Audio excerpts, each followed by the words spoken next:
You may have heard of Søren Kierkegaard before, a Danish philosopher and certified sad boy hailing from the 19th century, as someone who was deeply influential in the rise of existentialism. Kierkegaard's ability to capture the anxiety of existence, the absurdity and importance of faith, and the overall strangeness of being alive has evidently left a tremendous impact on great thinkers centuries later, including Jean-Paul Sartre, Heidegger, and even psychologists like Carl Rogers. His description of regret, anxiety, and the responsibility of freedom is just as relevant now as it was in his day.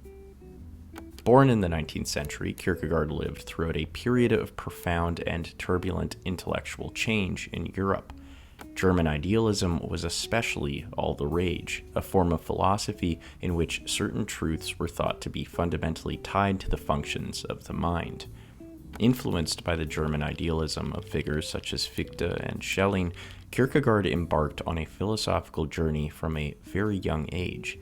In doing so, he would go on to challenge many of the prevailing assumptions of his time by arduously advocating for a form of subjectivity that rejected the supremacy of rationalism and instead celebrated faith and the irrational. Kierkegaard's philosophy is characterized by its deeply personal and introspective nature, drawing on themes of subjective experience, individual freedom, and the search for authentic existence.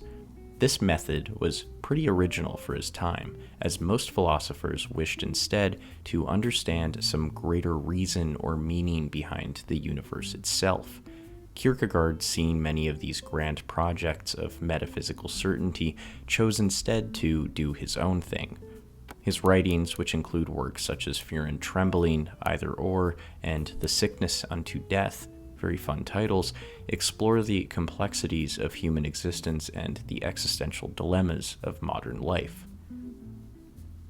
What is central to Kierkegaard's philosophy is the concept of subjectivity, which he contrasts with objectivity and the sort of leveling and standardization that comes with overly abstract analysis. What he advocated for was the concrete, the purely unique and individual.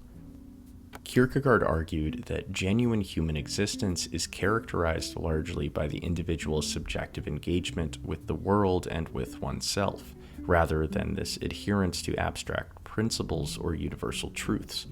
This flew in the face of those such as Kant, who believed in the existence of certain universal maxims and a morality that could be unlocked with our reasoning abilities. For Kierkegaard, this was all quite silly. Subjective truth is the truth of lived experience, the truth that is inwardly appropriated by the individual through personal commitments and existential choice. A personal truth is still a type of truth, even if it did not amount to some sort of grand universal claim. The absurdity of existence already demonstrated that such a task was a futile one to attempt. Kierkegaard also argued that human life is fundamentally characterized by uncertainty, anxiety, and the inevitability of suffering. Kierkegaard's existentialism confronts the existential angst of individual existence head-on, acknowledging the absurdity of human life in the face of an indifferent universe. This must have been largely influential to figures that would come later on, such as Albert Camus, who similarly proposed that what is fundamental to our existence is our position in the face of an uncaring world, something he called the absurd. Now, rather than try to find some sort of universal certainties, Kierkegaard argued that individuals should embrace these uncertainties and ambiguities of existence and instead try to live authentically in accordance with their own values, passions, and beliefs. From this emerges one of Kierkegaard's most central and influential concepts, the leap of faith, which he elaborates on in his work Fear and Trembling. Kierkegaard believed that genuine faith involves a subjective commitment to the paradoxical and irrational truths of religion, even in the absence of any objective evidence or rational justifications. This is the sort of personal truth that is true to you, but perhaps not to another. For Kierkegaard, this must be embraced. The leap of faith requires individuals to transcend the limitations of reason and embrace the uncertainties of existence with courage. By taking a leap of faith, we affirm our existence as passionate, embodied beings capable of making meaningful choices and confronting the existential challenges of life with authenticity and integrity. This video is sponsored by Brilliant. Remember when you were a kid and always wanted to know why this and why that? And then life came along and that insatiable curiosity faded? Today I want to share something that's really brought it back to me. Brilliant. Brilliant isn't just another online learning platform. It's a powerful tool that not only helps you understand complex topics, but also strengthens your problem-solving skills. What I really appreciate about Brilliant is its ability to cultivate a habit of lifelong learning. With its interactive lessons and daily challenges, it makes learning a part of your everyday routine. I've really been enjoying Brilliant's course on scientific thinking, which takes you on an interactive tour of our physical world. You'll engage with key scientific principles and theories, from simple machines like gears and pulleys to Einstein's special theory of relativity. The course has helped me build my natural intuition while gaining deep knowledge of scientific principles, and I would argue that it's perfect for learners of every level because there's no heavy math required. To try everything Brilliant has to offer for free for a full 30 days, head on over to brilliant.org/Sisyphus55 or click on the link in the description. You'll also get 20% off an annual premium subscription. Kierkegaard's emphasis on embodied experience would also be taken up as a philosophical project by the phenomenologists such as Husserl and Merleau-Ponty. Now, Kierkegaard's philosophy is further clarified through his concept of the three stages of existence: the aesthetic, the ethical, and the religious.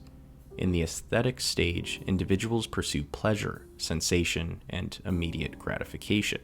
They experience the suffering of the world and, in response, lose themselves through momentary pleasure. Then, in the ethical stage, individuals recognize the demands of morality and social responsibility. They begin to strive towards living in accordance with universal ethical principles and norms. However, here Kierkegaard argues that both the aesthetic and ethical stages ultimately fall short of providing that true fulfillment and meaning that is needed in one's life. While the former is too escapist, the latter is too fantastical and idealistic. So what are we to do? It is only in the religious stage, through faith, and specifically the leap of faith, according to Kierkegaard, that individuals can find authentic meaning and purpose in their existence. Through a subjective relationship with the transcendent, individuals can overcome the despair of finitude and achieve a state of spiritual renewal and redemption. We create a personal God in some sense. This view shares similarities with Leo Tolstoy's own conclusions about nihilism, where he eventually embraced irrational faith after a long period of overthinking and depression. In such an age characterized by technological advancement, social fragmentation, and cultural uncertainty, Kierkegaard's existentialist philosophy offers a powerful framework for navigating the existential dilemmas of our time and for cultivating a deeper sense of meaning, purpose, and fulfillment in the world. To do this, he believed fundamentally in the power of subjectivity and honoring one's own truth in the face of the irrational.